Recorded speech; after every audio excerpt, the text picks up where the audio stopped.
Me revoici pour une nouvelle vidéo sur un verset qui est souvent tordu par les faux chrétiens et les faux prophètes, qui est « C'est en espérance que nous sommes sauvés ». Et donc ces faux chrétiens insinuent que le salut n'est pas acquis et que c'est en espérance que nous sommes sauvés, c'est-à-dire que peut-être que nous serons sauvés, nous verrons à la fin si nous sommes sauvés, au jour du jugement, etc.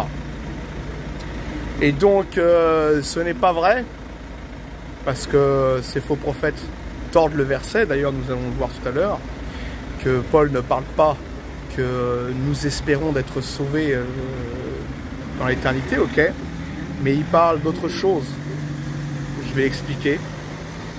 Et d'ailleurs, il y a un verset qui dit clairement, déjà, Jésus nous le dit dans Jean 5, verset 24. « En vérité, je vous le dis, celui qui écoute ma parole et qui croit à celui qui m'a envoyé a la vie éternelle. » D'accord, c'est autant présent l'indicatif. « A la vie éternelle et ne vient point en jugement, mais il est passé de la mort à la vie. » Ok. Il est passé de la mort à la vie, son esprit est déjà en vie éternelle. Ok. Donc, qu'est-ce que nous, en tant que chrétiens, espérons? Nous allons le voir dans Romains 8, versets 22 à 24. Or, nous savons que, jusqu'à ce jour, la création tout entière soupire et souffre les douleurs de l'enfantement. Et ce n'est pas elle seulement, mais nous aussi, qui avons les prémices de l'esprit. Nous aussi, nous soupirons en nous-mêmes, en attendant l'adoption, la rédemption de notre corps, car c'est en espérance que nous sommes sauvés. Or, l'espérance qu'on voit n'est plus espérance. Ce qu'on voit, peut-on l'espérer encore? Donc déjà dans le verset 23, il est écrit, voilà, « Mais nous aussi qui avons les prémices de l'esprit », c'est déjà que spirituellement, nous avons déjà la résurrection de notre esprit, si vous voulez, ok? Quand on a cru, notre âme a été régénérée, donc notre esprit a été régénéré, c'est terminé, nous avons la vie éternelle. Et là, il continue, nous aussi nous soupirons en nous-mêmes, en attendant l'adoption, la rédemption de notre corps. Donc, on attend en fait la rédemption de notre corps. C'est pour ça qu'il est écrit, c'est en espérance que nous sommes sauvés.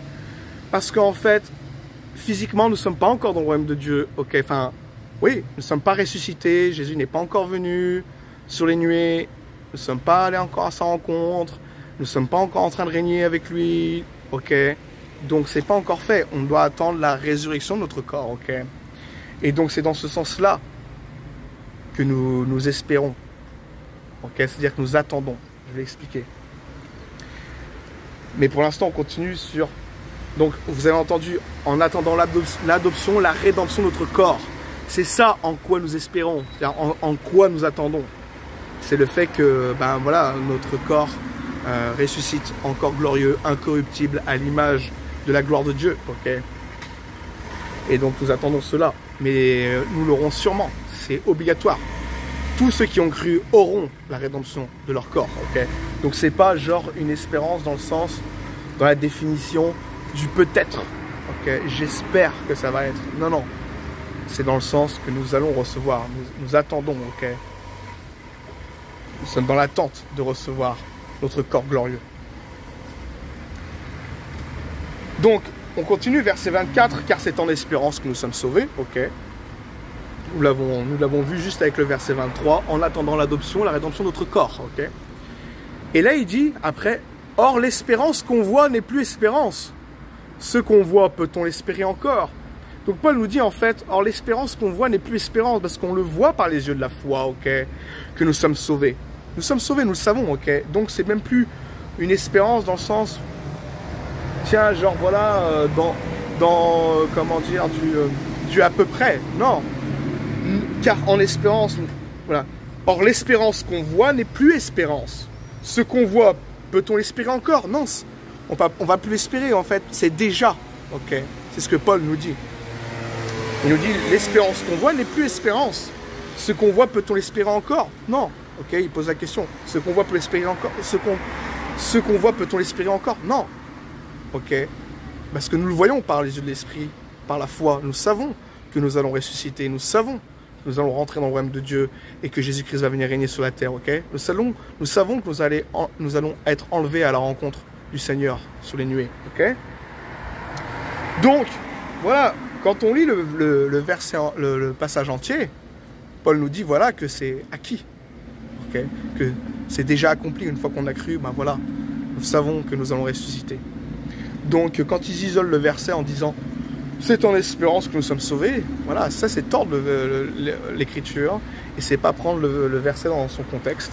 Donc les faux prophètes vont utiliser juste ce verset et ils vont pas lire la suite. Or l'espérance qu'on voit n'est plus espérance.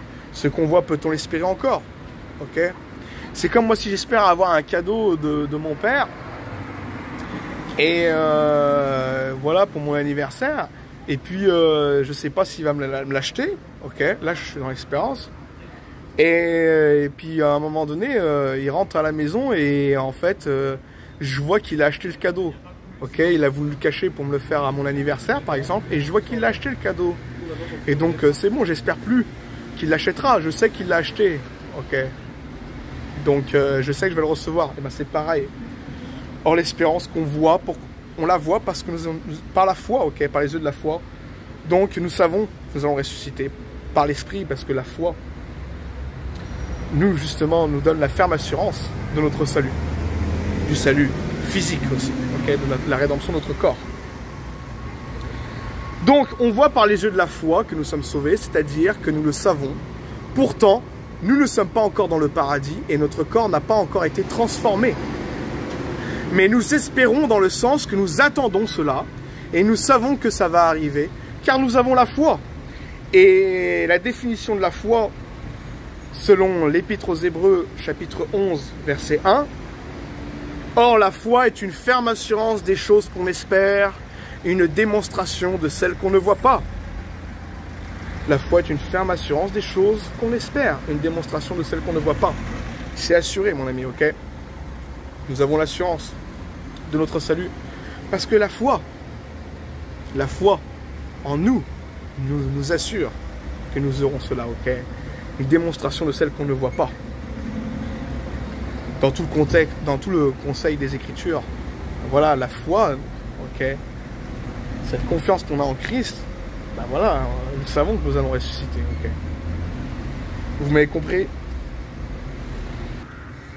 Nous allons donc voir des versets à l'appui qui nous prouvent que nous espérons, donc que nous attendons la résurrection de notre corps et de notre entrée dans le royaume de Dieu qui un jour viendra sur la terre. Ok. Et donc on ne parle pas du fait d'être sauvé. Ok. Quand on a cru, nous sommes sauvés. Okay. Mais nous ne sommes pas sauvés encore physiquement. Voilà. Mais nous allons avoir la résurrection de notre corps. Et donc c'est ce que nous attendons. C'est pour ça qu'il est écrit nous espérons. C'est pas en sens du peut-être. Ok. Nous allons recevoir notre corps glorieux quand on a cru. C'est obligatoire. Actes des Apôtres, chapitre 24, versets 14 à 15. Je t'avoue bien que je sers le Dieu de mes pères, selon la voie qu'ils appellent une secte, croyant tout ce qui est écrit dans la loi et dans les prophètes, et ayant en Dieu cette espérance, comme ils l'ont eux-mêmes, qu'il y aura une résurrection des justes et des injustes. Voilà. Donc d'espérance, nous attendons la résurrection. Et ayant en Dieu cette espérance, comme ils l'ont eux-mêmes, qu'il y aura une résurrection des justes et des injustes aussi. Pour eux, ce sera pour la condamnation. Okay. Donc c'est ça, en espérance, que nous attendons la résurrection. Pas le fait d'être sauvé, ok. Nous sommes déjà sauvés, spirituellement. Non, le corps doit être ressuscité. Et ça sera obligatoirement si tu as cru au Seigneur Jésus-Christ. On continue, Colossiens chapitre 1, versets 3 à 5. Nous rendons grâce à Dieu, le Père de notre Seigneur Jésus-Christ, et nous ne cessons de prier pour vous, ayant été informés de votre foi en Jésus-Christ et de votre charité pour tous les saints, à cause de l'espérance qui vous est réservée dans les cieux, et que la parole de la vérité, la parole de l'évangile vous a précédemment fait connaître. Donc, à cause de l'espérance qui vous est réservée dans les cieux. Ok. Donc, ça veut dire quoi? C'est-à-dire que nous allons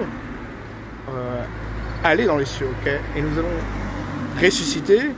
Bon, on va régner sur la terre, etc. Parce que même la terre est le paradis. Et donc, l'espérance qui vous est réservée dans les cieux. Donc, voilà, c'est réservé. Cette espérance, c'est justement... On n'est pas encore monté au ciel, ok? On n'est pas encore auprès de Jésus. Mais elle est réservée, ok? Donc c'est cette espérance. Nous attendons que nous soyons dans les cieux avec Jésus-Christ et quand il reviendra sur la terre, régner avec lui, ok? Donc voilà en quoi nous espérons. Nous espérons pas le salut, nous avons déjà le salut. Mais nous espérons aller, enfin nous attendons d'aller, ok, espérer dans, ce sens, dans le contexte, théologiquement, dans le conseil des Écritures, c'est d'aller auprès du Seigneur et d'être avec le Seigneur et quand il viendra sur la terre. Et ben voilà, au moment où il viendra l'avènement, second avènement, nous allons ressusciter, nous attendons la rédemption de notre corps, ok. Nous attendons plein de choses, ok. Nous espérons plein de choses, ok. Donc nous attendons plein de choses, plein de promesses que Dieu a faites pour ceux qui croient, ok.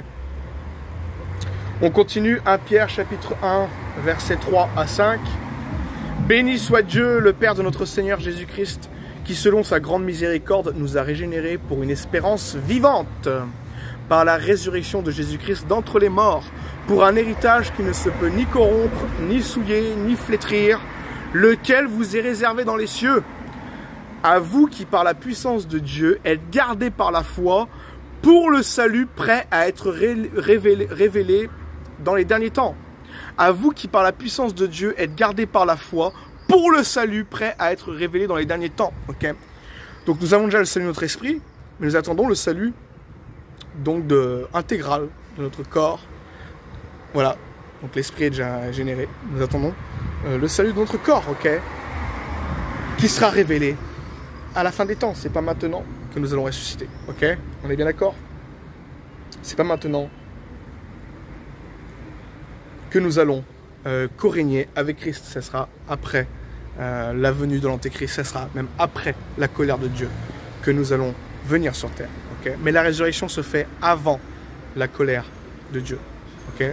Donc tous ceux qui sont au ciel actuellement, tous ceux qui ont cru au Seigneur Jésus-Christ, donc là si je meurs aujourd'hui, mon esprit va dans les cieux, okay, auprès du Seigneur, et mon corps est dans la tombe. Et quand Jésus-Christ va venir à la 7e trompette, il me semble, c'est ça, ouais. Quand la trompette sonnera, etc., et que Jésus viendra sur les nuées, et ben les morts en Christ ressusciteront d'abord. Donc tous ceux qui étaient avant nous ressusciteront d'abord, et ceux qui sont encore actuellement sur cette terre au moment de sa seconde venue, et ben vont ressusciter et vont prendre un corps glorieux d'un coup, clac. Et ils vont venir à la rencontre du Seigneur. Et après, il y a la colère de Dieu qui va se déverser sur la terre. Et après, nous venons avec Jésus-Christ, encore glorieux aussi, pour qu'il mette en place son royaume, ok? Bon, je ne vais pas trop m'écarter, parce que ça aussi, c'est encore des sujets bibliques à traiter. Sur la fin des temps, comment ça va se passer. Donc là, on est sur l'espérance, donc, pour le salut prêt à être révélé dans les derniers temps, ok? Donc on attend, on est déjà sauvé, mais on attend le salut en sens entièrement de notre être, que ce soit le corps. Okay. L'âme et l'esprit, voilà, est déjà régénéré, mais notre corps, okay, n'est pas régénéré. Okay. On continue, Tite, chapitre 3, verset 7. Afin que, justifiés par sa grâce, nous devenions, en espérance, héritiers de la vie éternelle. Okay. Nous sommes devenus en espérance héritiers de la vie éternelle. Donc voilà, j'ai la vie éternelle dans mon esprit, mais je ne suis pas encore dans la jouissance de cette vie éternelle, ok? Il faut que je meure pour ça, donc c'est en espérance.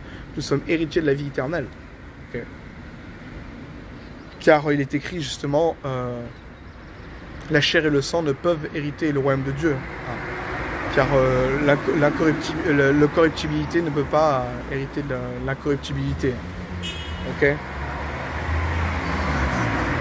Donc la chair et le sang vont rester sur la terre, ok. Mais en espérance, nous attendons justement de vivre cela, d'être dans la présence de Dieu et d'être dans la présence de son avènement, d'être dans la présence de son royaume, ok. Nous aurons tout cela, tous les chrétiens, tous ceux qui ont vraiment cru au véritable évangile, vivront cela, ok. Nous allons avoir la résurrection de notre corps. Et donc on attend ça, quand on dit en espérance, c'est-à-dire que nous attendons cela. Okay. C'est pas du peut-être, nous l'attendons fermement. Et c'est obligatoire, ok. Tous ceux qui ont cru ont forcément ressuscité. Tite chapitre 2, verset 13. En attendant la bienheureuse espérance et la manifestation de la gloire du grand Dieu et de notre Sauveur Jésus-Christ. En attendant la bienheureuse espérance, ok, et la manifestation de la gloire du grand Dieu et de notre Sauveur Jésus-Christ. Donc, mes amis, voilà, on attend la résurrection des morts quand la gloire du grand Dieu sera manifestée. Donc, de la gloire du grand Dieu et Sauveur Jésus-Christ, ok. Quand Jésus-Christ sera manifesté, ben voilà, l'espérance sera là, ce que nous attendons sera acquis, ok, la résurrection de notre corps. Donc voilà, les amis, il faut prendre tout ça dans le contexte. Il y a encore des versets. On continue 1 Thessaloniciens, chapitre 5, versets 4 à 10. Mais vous, frères, vous n'êtes pas dans les ténèbres pour que ce jour vous surprenne comme un voleur. Mais vous, frères, vous n'êtes pas dans les ténèbres pour que ce jour vous surprenne comme un voleur. Vous êtes tous des enfants de la lumière et des enfants du jour. Nous ne sommes point de la nuit ni des ténèbres. Ne dormons donc point comme les autres, mais veillons et soyons sobres. Car ceux qui dorment la nuit et ceux qui s'enivrent la nuit. Mais nous qui sommes du jour, soyons sobres, ayant revêtu la cuirasse de la foi et de la charité, et ayant pour casque l'espérance du salut. Car Dieu ne nous a pas destinés à la colère, mais à l'acquisition du salut par notre Seigneur Jésus-Christ, qui est mort pour nous, afin que, soit que nous veillions, soit que nous dormions, nous vivions ensemble avec lui. Donc il est écrit, car Dieu ne nous a pas destinés à la colère, mais à l'acquisition du salut par notre Seigneur Jésus-Christ. Donc voilà, notre esprit est déjà régénéré et nous attendons que le salut soit complet, okay, que ça soit aussi pour notre corps. Là, il y a plein de choses à parler hein, sur 1 Thessaloniciens 5. Des faux prophètes utilisent 1 Thessaloniciens 5 pour dire que voilà, il faut veiller, que si tu es, que faut être des enfants de lumière. Mais nous sommes déjà des enfants de lumière au moment où nous avons cru. Et donc Paul nous exhorte à agir, ok, à agir convenablement, comme étant des enfants de lumière, ok, parce que nous sommes des enfants de lumière. Donc il nous exhorte à veiller et ne pas dans le sens s'apesantir par le boire et le manger et de veiller à ce qui va se passer. Voilà, Paul nous exhorte à cela. Il ne dit pas qu'il y en a qui ne vont pas être sauvés, ok. Nous sommes les enfants, il le dit lui-même, vous êtes tous des enfants de lumière et des enfants du jour. Nous ne sommes point de la nuit ni des ténèbres. Ne dormons donc point, il nous donne un commandement, ne dormons donc point comme les autres, mais veillons et soyons sobres, ok. Donc voilà, nous ne devons pas faire comme les enfants des ténèbres, ok, les réprouvés. Nous qui sommes des enfants de lumière, agissons comme des enfants de lumière, ok. Bon, je m'écarte là, c'est pas le sujet. Ça c'est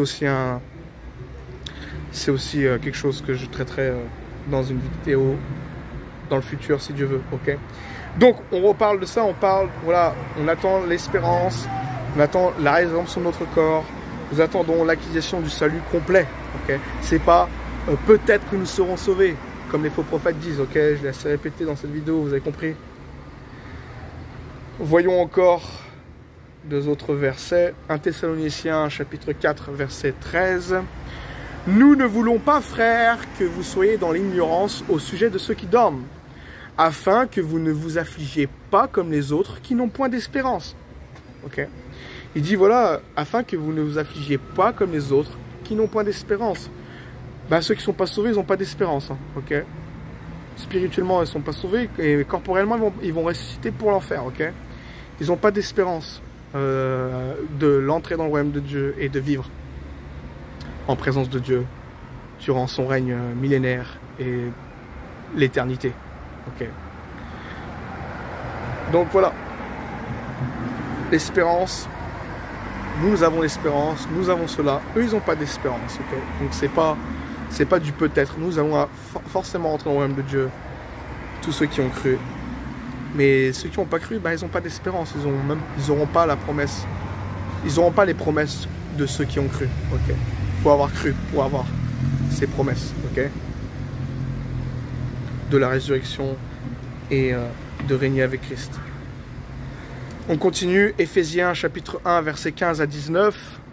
C'est pourquoi moi aussi, ayant entendu parler de votre foi au Seigneur Jésus et de votre charité pour tous les saints, je ne cesse de rendre grâce pour vous, faisant mention de vous dans mes prières, afin que le Dieu de notre Seigneur Jésus-Christ, le Père de gloire, vous donne un esprit de sagesse et de révélation dans sa connaissance, et qu'il illumine les yeux de votre cœur, pour que vous sachiez quelle est l'espérance qui s'attache à son appel, quelle est la richesse de la gloire de son héritage qu'il réserve aux saints, et quelle est envers nous qui croyons l'infinie grandeur de sa puissance, se manifestant avec efficacité par la vertu de sa force. Donc voilà le verset en question.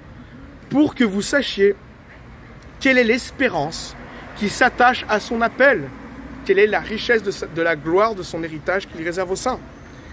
Donc, ceux qui ont été appelés et qui ont cru, et ben voilà, Paul nous fait comprendre l'espérance qui est rattachée à cela, le fait d'avoir cru. Et quelle est la richesse de la gloire de son héritage qu'il réserve aux saints. Donc tous ceux qui ont cru sont les saints, les sanctifiés du Seigneur. Et donc, voilà, Paul nous fait rendre compte, voilà, quelle est la richesse de la gloire de son héritage qu'il réserve aux saints. Ok, il les a réservés aux saints, à ceux qui ont cru. Et donc, nous devons, Paul nous dit, sachez quelle est l'espérance qui s'attache à votre appel. Ok. Et donc voilà, ce que nous attendons, quand on a cru, ce que nous attendons, ben voilà, c'est la richesse de la gloire de son héritage qu'il réserve aux saints. Donc toutes les promesses de l'Éternel, donc bien sûr la résurrection de notre corps et toutes les promesses qu'il a faites, ok, dans l'Ancien Testament, par les prophètes, que voilà, nous serons bénis dans tous les points, que voilà, nous régnerons, etc., qu'on aura les richesses des nations et compagnie. Voilà, je ne vais pas vous sortir toutes les promesses, il y en a des centaines, ok. Donc c'est pas du peut-être, c'est pas peut-être que nous aurons ça. Non, nous avons cru, nous avons forcément ressuscité et nous aurons tout par-dessus, ok. Notre corps va ressusciter et nous aurons tout par-dessus. Donc voilà pour terminer, mes amis. Quand il est dit en espérance, pour résumer, une conclusion, quand il est dit en espérance, cela ne veut donc pas dire que nous attendons de voir si peut-être on sera sauvé, si peut-être on va ressusciter. Non. Mais cela veut dire que nous croyons, que nous mettons notre confiance en promesses, ok, aux promesses que l'Éternel nous a faites, donc que nous irons au paradis et que nous aurons la rédemption de notre corps. Car spirituellement, nous sommes déjà sauvés, mais actuellement, notre corps, non. Okay. Donc, nous espérons cela dans le sens que nous attendons cela, que notre être entier soit régénéré, donc que notre corps aussi ressuscite. Car pour nous qui avons cru, notre esprit est déjà en vie éternelle, comme je l'ai dit tout à l'heure. Il n'attend plus, ok. Il n'attend plus que son nouveau corps incorruptible, ok. Donc, nous attendons plus que notre corps ressuscite et donc il attend plus que son corps incorruptible à l'image de la gloire de Dieu. Tous ceux qui ont cru seront forcément sauvés, aussi de corps, ok, donc même de la résurrection du corps, c'est obligatoire. Donc de ressusciter en corps glorieux au moment de l'enlèvement, ok. Et donc les soi-disant là, les chrétiens, donc ces pseudo-chrétiens, ces faux prophètes qui disent que tous ne seront pas enlevés, ceux qui ont cru ne seront pas tous enlevés, c'est faux. Tous ceux qui ont cru seront enlevés, ok. Et que tu sois charnel ou spirituel, comme dit, si tu sois un chrétien moins grand ou un chrétien plus grand dans la foi, tu seras enlevé, ok. Parce qu'ils disent non, les chrétiens charnels ne monteront pas au ciel, blablabla. Non. Même Paul dit dans Romains 7 qu'il est charnel. Car nous savons en effet que la loi est spirituelle, moi je suis charnel vendu au péché, ok. Et donc, ça veut rien dire. T'es charnel. Ah, t'es un chrétien charnel, mais tu es sauvé. Ton esprit est régénéré, donc tu vas ressusciter. Donc, c'est des arguments bidons, ok. C'est des faux prophètes et ils utilisent quelque chose qui n'a rien à voir, ok. Tous les chrétiens, qu'ils soient plus spirituels, qu'ils soient plus charnels, donc qu'ils soient moins spirituels, vont ressusciter, ok. Ils auront la résurrection de leur corps. Et à moins peut-être que tu sois trop gros, si tu manges trop, si tu es obèse, peut-être que Dieu va pas avoir la puissance de te faire monter jusqu'à lui. Non, je plaisante bien sûr, ok. Donc ça veut rien dire, chrétien charnel, dans le sens que les charnels ne pourront pas monter au ciel. Non, en fait, si tu as cru au Seigneur Jésus, si tu es un chrétien qui marche moins selon l'esprit, donc c'est être un charnel, tu restes sauvé, donc tu auras la résurrection de ton corps. Ok, mes amis? Donc c'est leur argument bidon que tous ne seront pas enlevés. Si tous ceux qui ont cru au véritable évangile dans leur cœur vont aller à la rencontre du Seigneur dans les nuées, ok? Ils vont être tous enlevés, ok?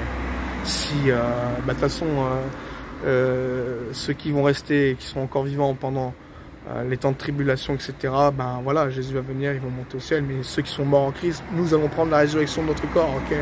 Notre esprit va joindre notre corps et nous allons, les morts en Christ vont ressusciter d'abord, ok?